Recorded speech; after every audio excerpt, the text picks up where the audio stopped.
Ah yes, Gojira KAIJUU Daikessen, or as it's known in English as...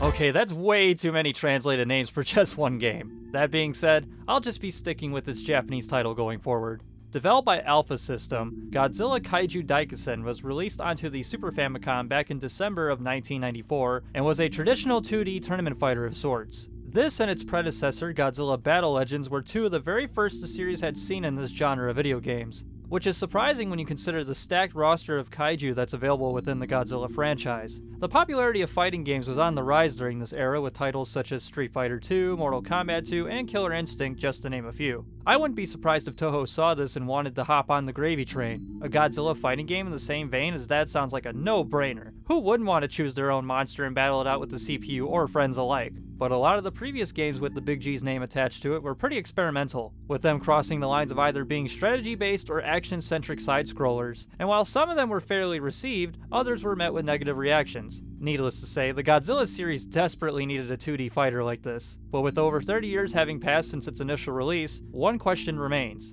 Does this game still hold up today? Well, let's take a look and find out together.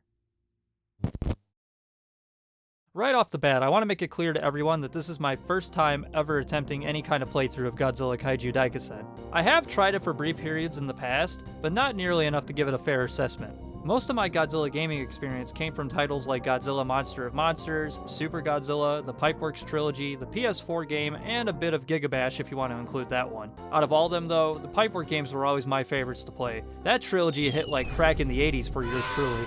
I seriously cannot wait to play the remastered edition of Destroy All Monsters Melee when it releases this November. Yet even when I was growing up with these other games, I'd always see screenshots of Godzilla KAIJUU Daikessen floating around on sites like Toho Kingdom, and my curiosity beckoned more and more each time. However, being an ignorant kid and only knowing that it was a Super Famicom exclusive title in Japan, I never thought I would ever have any kind of access to it. Fast forward to the present and that's no longer the case. Now I can give it a whirl on my completely legal Super Famicom setup. The first thing you're greeted with when loading the game up is the title screen, and it really nails that old school Godzilla movie aesthetic. The accompanying soundtrack helps sell that too, albeit in a 16-bit format. Before I forget, Godzilla's theme isn't the only one that pops up in this game. Whenever Mothra is selected, a rendition of her song can be heard in the background as well, which is a nice touch.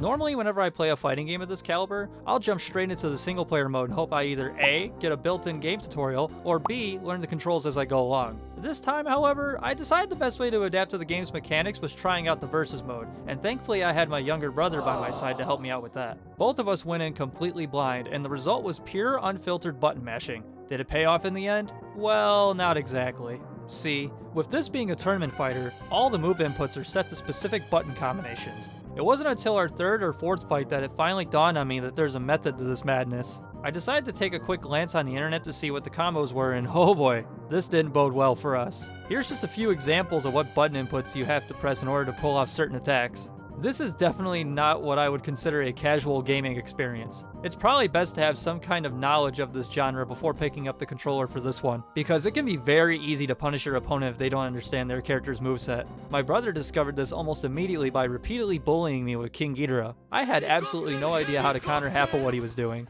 Eventually we got a basic understanding of how some of the kaiju movesets work, but I'd be lying if I said I ever reached a point where I'd feel comfortable playing this competitively. The closest I've ever felt to being that good in any video game was Dragon Ball Z Budokai 3. But one factual thing I can say is that my brother was enjoying every second of this, and to be honest, so was I. Even though we had no clue what we were doing from the start with our poor excuse of button mashing, we made the most of it and had a blast doing so. That's what's always made local couch play so much fun. Even if you're not the best at a game, you can still spend time with someone and banter. What's not to love about that? Another highlight about Versus Mode is the roster itself. While there may be a few notable omissions, it is still pretty solid for a game released in 1994. We have Godzilla, Mothra, King Ghidorah, Showa and Heisei Mechagodzilla, Biollante, Anguirus, Gigan, and Megalon. There are also a couple of unlockable characters too, them being the Gotengo and Super Mechagodzilla. I do think more names should have been included, like Rodan, Hedorah, Jet Jaguar. King Kong? Well, his situation is a bit more complicated than the rest, but what we do end up getting is still very good. And each kaiju, as I slightly mentioned before, has their own unique attacks, some that make perfect sense for the monster in question, while others left me scratching my head a little bit. But it is a video game, so of course some creative liberties are inescapable. On the selection screen, you'll find a menu with many customizable options and a ton of different stages you can choose from, including many familiar locations from various films throughout the Godzilla series. Some even have interactable environments like buildings crumbling when a move is performed near them. Unfortunately, the text here is in Japanese, so I never really knew which one I was selecting from the get-go, but my brother and I were never disappointed with what we got. It always came off as a pleasant surprise. Okay, so now that I had a bit of time getting somewhat used to the controls and mechanics of the game, I figured it was time for me to give the single player mode a shot. And how did that go for yours truly? Oh geez, where do I even start? This is going to be the portion of the video where you all point and laugh at me because simply put, I am bad at this game. Like, really bad. And in case you were wondering just how bad I was, I never changed the difficulty, it was always set to normal. Before I yammer on about my own skill issues, let's take a look at the selection screen here, which is vastly different from what is seen in the versus mode. I do think the grid aesthetic is pretty neat. It kind of reminds me of that military computer display stuff seen in Godzilla vs. Biollante. But one thing you'll notice here is that there are a few kaiju missing, that being both Heisei Mechagodzillas and the Gotengo. Supposedly, these characters aren't selectable here because they're considered boss fights in this mode and can only be unlocked for use in versus mode by defeating them here. A bit disappointing, but I do understand the mindset behind it. It gives the player something to grind for.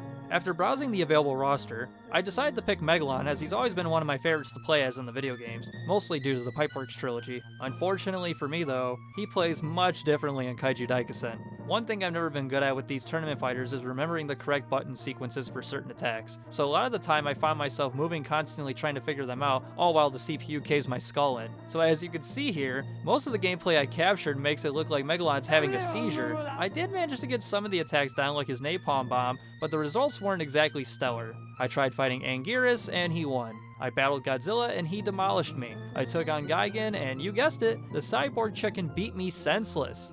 At this point I figured maybe Megalon just wasn't my character. So then I decided to switch over to the king of the monsters himself, Godzilla. For my first opponent, I picked Biollante. I managed to get one win against her, but she spent the next two fights reminding me who was in charge. While I ended up losing again, this did help me feel a bit more confident while playing as Godzilla. Next up, I decided to fight Showa Mechagodzilla, and let me tell you, I wasn't even given enough time to build any confidence before the robotic doppelganger put me in the dirt. I've had enough. I'm done with this. It's time for you to die now. It was a rough showing. King Ghidorah caught my eye next, and the three-headed dragon wasn't any kinder to me. I'm still pretty salty over that second round though. Just look at those damn health bars. So cruel. This was a pretty demoralizing situation for me to be in. It felt like I just couldn't keep up with the CPU in this game. Still, I wasn't going to quit without giving it one last attempt. For my final opponent, I chose Mothra, and if I couldn't defeat her, then perhaps it was time for me to hang it up. I'll be honest, this was probably the most competitive match I had with any of the CPU combatants. We traded blows back and forth, and there were a few moments where I thought I had secured the dub, but not every story has a happy ending, and just like every other fight before this one, the CPU came out on top. On the bright side, I accidentally recreated the ending to 1992's Godzilla vs. Mothra, so I guess there's that.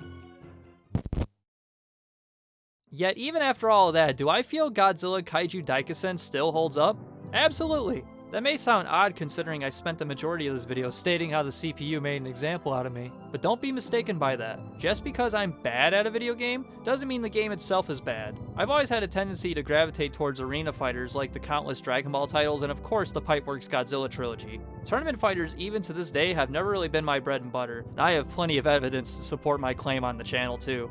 Despite all of that, I still managed to have a good time. Sure, the single player experience was pretty rough and definitely didn't pan out like I had initially hoped, but the versus mode more than made up for that little hiccup. Playing alongside my brother reminded me of why local multiplayer will always remain so timeless. It creates those special memories that no kind of online matchmaking can truly replicate.